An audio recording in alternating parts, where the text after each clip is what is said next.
একদিন এক প্রবল বৃষ্টির সময় একটি ঈগল তার ডানা মেলে একটি ছোট্ট বিড়ালকে বৃষ্টির হাত থেকে রক্ষা করেছিল। সে কাউকে কাছে আসতে দিচ্ছিল না। অবশেষে একটি মানুষ যখন খাবার দিতে এগিয়ে যান, তখন ঈগলটি একটু শান্ত হয় এবং পাহারায় কমিয়ে দেয়। মানুষটি বিড়াল ছানাকে বাড়িতে নিয়ে যান আর ঈগলটিকে নিয়ে যাওয়া হয় বন্যপ্রাণী উদ্ধার কেন্দ্রে। সেখানে এক পশু চিকিৎসক আবিষ্কার করেন যে ঈগলটির ডানায় ছোটোখাটো আঘাত লেগেছে। সাবধানে চিকিৎসা ও পর্যায়ক্রমের মাধ্যমে ঈগলটি সুস্থ হতে থাকে। ঈগলটি পানিতে ঝাঁপিয়ে পড়ে নিজে নিজে গোসল করত, এমনকি তার যত্নকারীর সঙ্গেও খেলতো। অবশেষে উঠতে শেখানোর প্রশিক্ষণ শুরু হয়।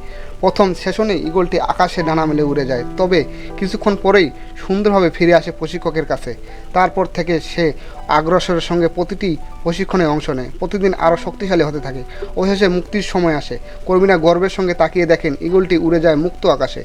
মাঝে মাঝে তারা আবার ঈগলটিকে দেখতে পান। বুনো প্রকৃতিতে দুর্দান্তভাবে বেঁচে আছে আর ডালপালা দিয়ে তৈরি করছে শক্ত এক বাসা, যার প্রতীক আর অদম্য ইচ্ছাশক্তি ও নতুন জীবনের শুরু।